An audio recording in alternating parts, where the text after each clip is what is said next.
जिसे भगवान ने अपनी सबसे खूबसूरत कलम से सजाया है, जहाँ हर सुबह बर्फ से ढके पहाड़ों पर सुनहरी धूप उतरती है, जहाँ नदियाँ गुनगुनाती हैं, जहाँ पेड़ों की ठंडी हवा में इंसान सुकून ढूंढता है, जहाँ गुलमार्ग की घाटियाँ मुस्कुराती हैं, डल झील की लहरें गीत गाती हैं और पहलगाम की हवा में प्यार, शांति और अपनापन बहाती है।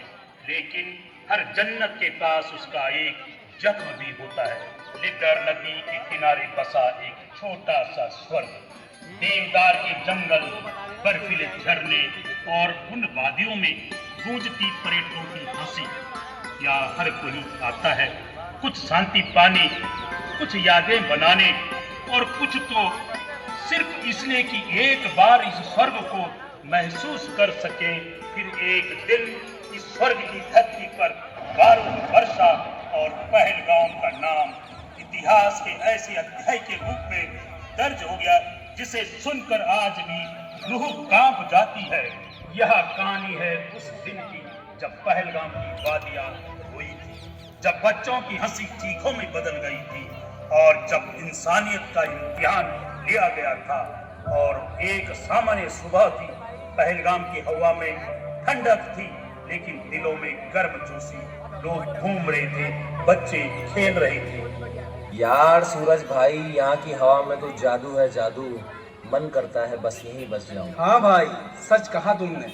इसी बात पर एक चाय हो जाए। पापा पापा, वो देखो बर्फीले पहाड़ कितने सुंदर है ना। माँ, कश्मीर कितना सुंदर है ना, कितनी शांति है। अब हम हर साल छुट्टियों में घूमने के लिए सिर्फ और सिर्फ कश्मीर ही आएंगे। हाँ बाबा, ठीक है ना, आ जाएंगे। प्रॉमिस माँ। अरे सुनील भाई, तुम यहाँ कैसे? अरे नीरज भाई, बस इतने साल जॉब के चक्कर में अपने परिवार से दूर रहा। सोचा अब जीवन के कुछ सुकून के पल परिवार के साथ बिताऊंगा, तो चले आए कश्मीर सुकून और शांति की तलाश में। शांति, सच कहा। और इतनी शांति की कोई सोच भी नहीं सकता था कि इस शांति के पीछे मौत दबे पांव धीरे धीरे उनकी ओर बढ़ रही है। और अचानक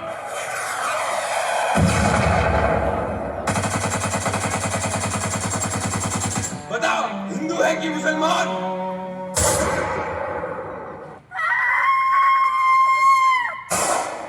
हिंदू अलग हो जाओ, मुसलमान अलग हो जाओ। चलो चलो जल्दी करो। अरे क्या हुआ भाई, क्यों पूछ रहे हो? तुझसे जितना पूछा जा रहा है उतना बता।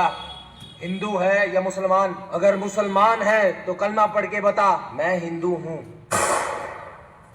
भैया मेरे पति को बचा लीजिए, वो वहाँ पड़े हुए हैं। प्लीज मेरे पति को बचा लीजिए भैया, प्लीज बचा लीजिए। मैं कैसे जाऊंगी, क्या बोलूंगी किसी को? प्लीज भैया, प्लीज बचा लीजिए मेरे पति को।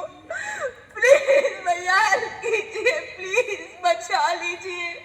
उन्होंने मार डाला उन्हें, प्लीज प्लीज भैया, प्लीज बचा लीजिए, प्लीज उनकी मदद कीजिए, प्लीज भैया बचा लीजिए। हिंदू है या मुसलमान? क्यों मार डाला मेरे पति को? प्लीज बताओ मुझे, क्यों मार डाला? क्या कसूर था मेरा? क्यों मार डाला तुमने? हम घूम रही तो आए थे, क्या करती थी हमारी? मेरे हाथों की मेहंदी भी नहीं सूखी थी और तुमने मेरा सिंदूर बुझा डाला। बताओ क्यों मार डाला? क्या करती थी? मेरे पति को तो मार डाला तुमने, अब मुझे भी मार डालो मुझे भी। मरने का इतना ही शौक है तो जाके मोदी को बोल। 22 अप्रैल को जम्मू कश्मीर के पहलगाम में आतंकियों ने मासूम देशवासियों को जिस बेरहमी से मारा है, जिन्होंने ये हमला किया है, उन आतंकियों को उनकी कल्पना से भी बड़ी सजा मिलेगी। 90 दिन बाद भारतीय सेना का प्रतिशोध।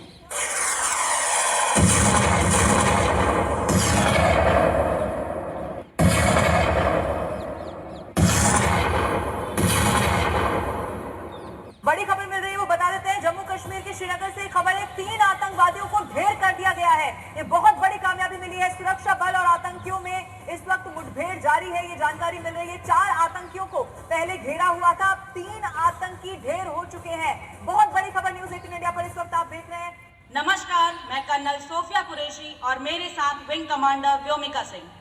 आज हम आपको 6 से 7 मई 2025 की रात 1:05 से 1:30 बजे के बीच भारतीय सशस्त्र बलों द्वारा अंजाम दिए गए ऑपरेशन सिंदूर के बारे में जानकारी देंगे।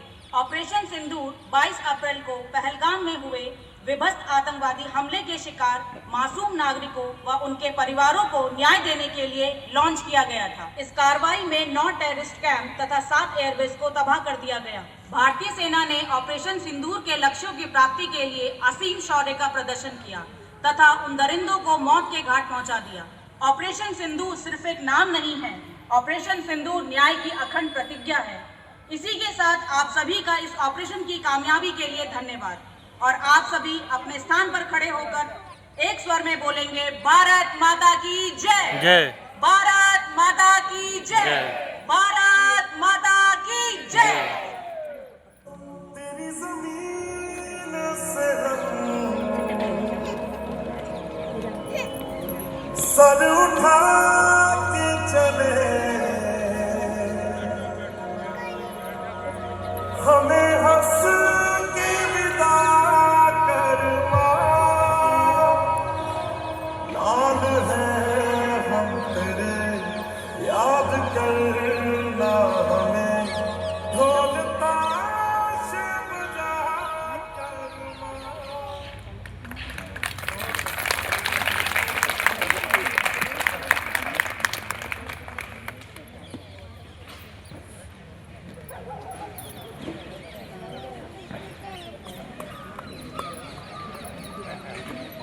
हेलो, और बहुत ही सुंदर प्रस्तुति रेडफोर्ड स्कूल के छात्र छात्राओं के द्वारा, और शानदार एकदम